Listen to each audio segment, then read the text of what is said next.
Hello, everyone. Today we are going to jump in to a comprehensive retirement plan for Tom and Lisa.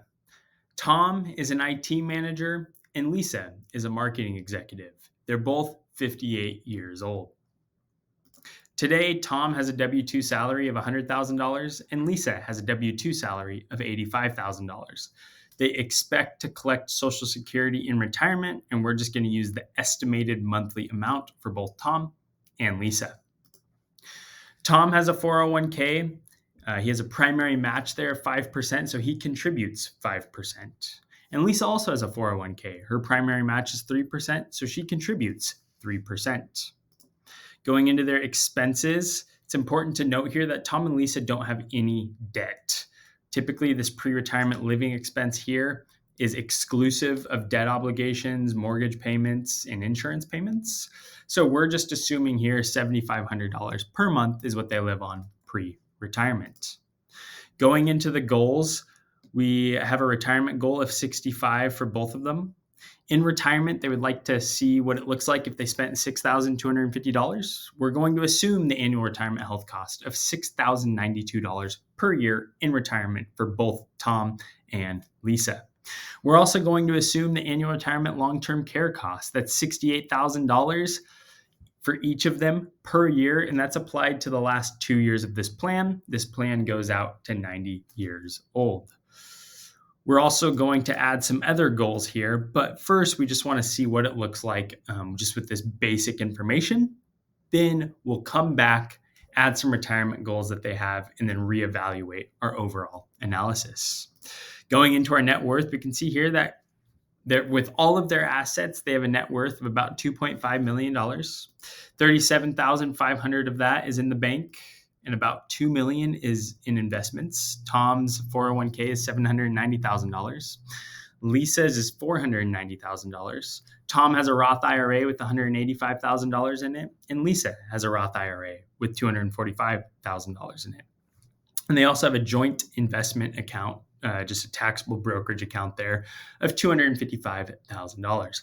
Again, one thing that's important to note is today they aren't contributing to the Roths or the taxable account, just the 401ks via, whatever that primary match is. So for Tom, again, that's 5%. For Lisa, that's 3%.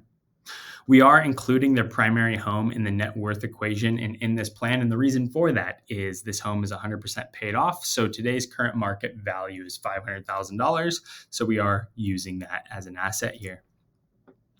Going into our retirements, we can see here that they're in a great spot for retirement today, assuming all of these variables.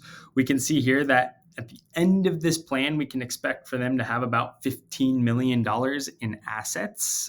That's at the age of 90. If we go to the withdrawal rate, we can see here that for all of their retirement, essentially, they're at a sub 4% withdrawal rate. So this is excellent, as it relates to how much they're relying on their overall investments. And then obviously the final 2 years here at 4.9%, that's because of those long-term care costs. If we go into the cash flows, I just want to toggle the summary here just to see what the spend from unsaved cash flows is, and then just see how much we're relying on our portfolio.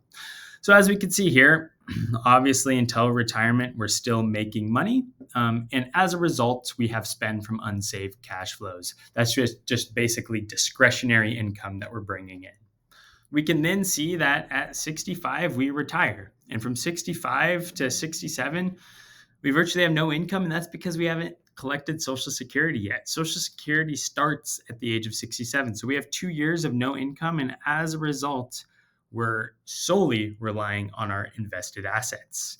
Then at 67 onward, we have Social Security. And so you can see here that our reliance on those invested assets is exponentially lower than that of 65 and 66. And then in 2041, we have to take RMDs. Those are going to be from our 401ks. And so as a result, again, we have an increase in spend from unsaved cash flows just because of the RMD amount here. It is important to note too that basically from the year 2024 until 2040, we're going to try not to touch our 401ks here. So we're relying on our taxable account first. And then, as needed, looking at other assets to withdraw. And so that's why this planned distribution is so much, because we're assuming that we're compounding that account. And then, we're taking RMDs in 2041 subject to whatever that account value is. And actually, just for the sake of showing you guys what the withdrawal rate here is, let's just go to the distributions. And right now, we're assuming that we do taxable, tax-deferred, tax-free. And so let's just keep that as taxable, tax-deferred, tax-free. So this would be from our taxable account, then from our 401ks, and then from our Roth IRAs. Just out of curiosity, let's see how this changes if we do tax-deferred, taxable, and tax-free. The proposed strategy, which is this one, would have $787,000 less just in overall assets here. So it is important to look at the withdrawal sequence. For the sake of this example, the taxable, tax-deferred, and tax-free makes most sense. There's way more that goes into this. We could go through what does it look like if we do Roth conversions? How can we maybe, save more money by filling up tax brackets in these early years so that, at the end of retirement, ideally our taxes paid on those invested assets is a little bit less. But that's for a different video. So the one thing that we wanted to look at here was, hey guys, you're in a wonderful spot, as we mentioned, to retire. So let's go through some of those goals that you may have had. Going back to the profile, let's add some goals here. One goal that we wanted to put in there was travel and vacation. Outside of that $6,250 that they would like to spend in retirement, we also want to go on vacation. And so we're just going to set an annual amount today of $20,000. We can always go back if that's too much. We're going to start that every year, and we're going to start that at retirement. Goal ends, we're just going to say, at the age of 85. So basically from 65 to 85, and actually let's go back to 80. So for 15 years, we're going to travel and spend about $20,000 per year. We also, if possible, maybe we change this to 60 and see what it looks like to retire at 60. Currently, we spend $7,500 pre-retirement, and that gives us a wonderful lifestyle. And it is important to note that we travel quite a bit on that budget of $7,500 per month. Well, we have a separate bucket here for vacation now. We're just going to bump this up to $7,000 because of that. And then one other thing that I wanted to run by them was, hey, what if in retirement, there's just certain things that you guys need to do? Maybe it's replace your roof or buy a new car, just things that maybe you didn't think about. So we're just going to add an other, which is just totally to be used for whatever. So we're just going to call this MISC. And we're going to just do an average of $15,000 per year. That starts in retirement. We're going to do that every year. We're going to actually do this at the end of the plan, and this is going to increase by inflation. So going back to the retirement analysis, again, we were at 100%, if you recall. We can see now that we're at 75%. If we look at our invested assets, at 88, we're at 7.7 million. And then at 90, we're at 7.3 million. So not a huge change, but again, that is from the long-term care costs. If we go to the withdrawal rate of this proposed plan, again, we can see here that sure, it is a little bit elevated from 60 to when we elect to collect Social Security, but then it's, sub 4% throughout all of retirement until those final 2 years. If we were somewhat uncomfortable with this, what I would do is say, great, what happens if we elect to collect Social Security as early as possible so that we aren't as reliant maybe on our invested assets? Well, as we can see, it lowers the withdrawal rate early on in retirement, basically for, those years after we retire. So from 60, if we say, hey, we're going to retire at 60, for the years 60 and 61, we still aren't relying on Social Security because we're collecting Social Security at 62. But then as we can see here, we still have a sub 4% rate all the way through retirement. Now, if this was elevated 4 or 5% and then it continued to increase through retirement, we may have an issue here where we would want to actually go back and reevaluate some of the stuff that we had going on. But for the sake of this example, we only have 2 years where the withdrawal rate is plus 5%, still less than 6%. And then really it's sub 4% through all of retirement until those final 2 years.